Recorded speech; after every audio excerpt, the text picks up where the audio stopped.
The Book of Wonder. Chapter 14. The Wonderful Window. The old man in the oriental-looking robe was being moved on by the police, and it was this that attracted to him and the parcel under his arm the attention of Mr. Sladen, whose livelihood was earned in the emporium of Messrs. Mergin and Chater, that is to say in their establishment. Mr. Sladen had the reputation of being the silliest young man in business. A touch of romance, a mere suggestion of it would send his eyes gazing away as though the walls of the emporium were of gossamer and London itself a myth. Instead of attending to customers, merely the fact that the dirty piece of paper that wrapped the old man's parcel was covered with Arabic writing was enough to give Mr. Sladen the idea of romance. And he followed until the little crowd fell off and the stranger stopped by the curb and unwrapped his parcel and prepared to sell the thing that was inside it. It was a little window in old wood with small panes set in lead. It was not much more than a foot in breadth and was under 2 feet long. Mr. Sladen had never before seen a window sold in the street, so he asked the price of it. "Its price is all you possess," said the old man. "Where did you get it?" said Mr. Sladen, for it was a strange window. "I gave all that I possessed for it in the streets of Baghdad." "Did you possess much?" said Mr. Sladen. "I had all that I wanted," he said, "except this window." "It must be a good window," said the young man. "It is a magical window," said the old one.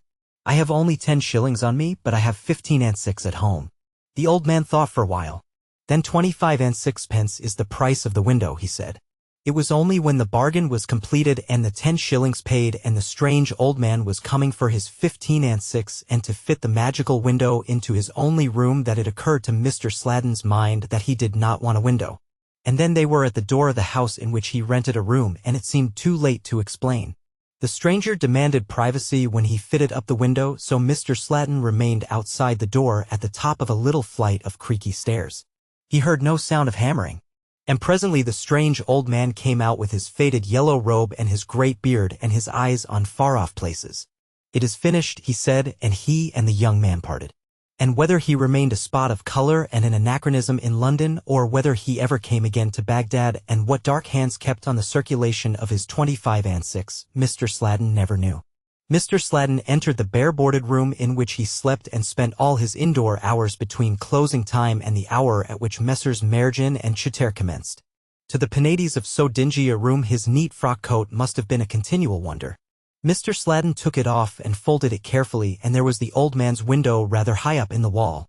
There had been no window in that wall hitherto, nor any ornament at all but a small cupboard, so when Mr. Sladen had put his frock coat safely away he glanced through his new window. It was where his cupboard had been in which he kept his tea things. They were all standing on the table now. When Mr. Sladen glanced through his new window it was late in a summer's evening. The butterflies some while ago would have closed their wings, though the bat would scarcely yet be drifting abroad, but this was in London. The shops were shut and street lamps not yet lighted. Mr. Sladen rubbed his eyes, then rubbed the window, and still he saw a sky of blazing blue, and far, far down beneath him, so that no sound came up from it or smoke of chimneys, a medieval city set with towers, brown roofs, and cobbled streets. And then white walls and buttresses, and beyond them bright green fields and tiny streams. On the towers archers lolled, and along the walls were pikemen, and now and then a wagon went down some old-world street and lumbered through the gateway and out to the country. And now and then a wagon drew up to the city from the mist that was rolling with evening over the fields. Sometimes folks put their heads out of lattice windows, sometimes some idle troubadour seemed to sing, and nobody hurried or troubled about anything. Airy and dizzy though the distance was, for Mr. Sladen seemed higher above the city than any cathedral gargoyle, yet one clear detail he obtained as a clue. The banners floating from every tower over the idle archers had little golden dragons all over a pure white field. He heard motor buses roar by his other window, he heard the newsboys howling. Mr. Sladen grew dreamier than ever after that on the premises in the establishment of Messrs. Mergin and Chater. But in one matter he was wise and wakeful. He made continuous and careful inquiries about the golden dragons on a white flag, and talked to no one of his wonderful window. He came to know the flags of every king in Europe. He even dabbled in history. He made inquiries at shops that understood heraldry, but nowhere could he learn any trace of little dragons or on a field argent. And when it seemed that for him alone those golden dragons had fluttered, he came to love them as an exile in some desert might love the lilies of his home, or as a sick man might love swallows when he cannot easily live to another spring. As soon as Messrs. Merjin and Chitter closed, Mr. Sladen used to go back to his dingy room and gaze through the wonderful window until it grew dark in the city and the guard would go with a lantern round the ramparts and the night came up like velvet, full of strange stars. Another clue he tried to obtain one night by jotting down the shapes of the constellations, but this led him no further, for they were unlike any that shone upon either hemisphere. Each day as soon as he woke he went first to the wonderful window, and there was the city, diminutive in the distance, all shining in the morning, and the golden dragons dancing in the sun, and the archers stretching themselves or swinging their arms on the tops of the windy towers. The window would not open, so that he never heard the songs that the troubadours sang down there beneath the gilded balconies. He did not even hear the belfries' chimes, though he saw the jackdaws routed every hour from their homes. And the first thing that he always did was to cast his eye round all the little towers that rose up from the ramparts to see that the little golden dragons were flying there on their flags. And when he saw them flaunting themselves on white folds from every tower against the marvelous deep blue of the sky, he dressed contentedly and, taking one last look, went off to his work with a glory in his mind. It would have been difficult for the customers of Messrs. Merjin and Chitter to guess the precise ambition of Mr. Sladen as he walked before them in his neat frock coat.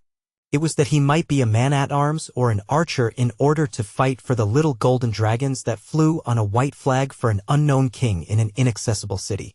At first Mr. Sladen used to walk round and round the mean street that he lived in, but he gained no clue from that, and soon he noticed that quite different winds blew below his wonderful window from those that blew on the other side of the house. In August the evenings began to grow shorter. This was the very remark that the other employees made to him at the Emporium, so that he almost feared that they suspected his secret, and he had much less time for the wonderful window, for lights were few down there and they blinked out early.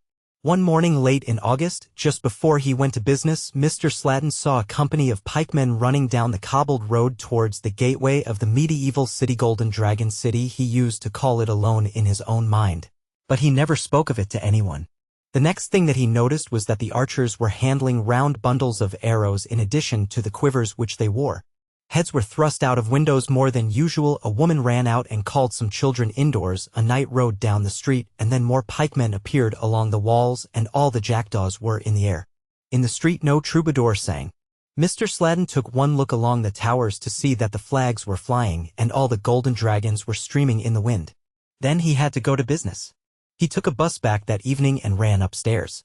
Nothing seemed to be happening in Golden Dragon City except a crowd in the cobbled street that led down to the gateway. The archers seemed to be reclining as usual lazily in their towers, and then a white flag went down with all its golden dragons. He did not see at first that all the archers were dead. The crowd was pouring towards him, towards the precipitous wall from which he looked. Men with a white flag covered with golden dragons were moving backwards slowly. Men with another flag were pressing them, a flag on which there was one huge red bear. Another banner went down upon a tower. Then he saw it all. The golden dragons were being beaten, his little golden dragons. The men of the bear were coming under the window. Whatever he threw from that height would fall with terrific force. Fire irons, coal, his clock, whatever he had, he would fight for his little golden dragons. Yet a flame broke out from one of the towers and licked the feet of a reclining archer. He did not stir. And now the alien standard was out of sight directly underneath. Mr. Sladen broke the panes of the wonderful window and wrenched away with a poker the lead that held them. Just as the glass broke, he saw a banner covered with golden dragons fluttering still, and then as he drew back to hurl the poker there came to him the scent of mysterious spices, and there was nothing there, not even the daylight. For behind the fragments of the wonderful window was nothing but that small cupboard in which he kept his tea things.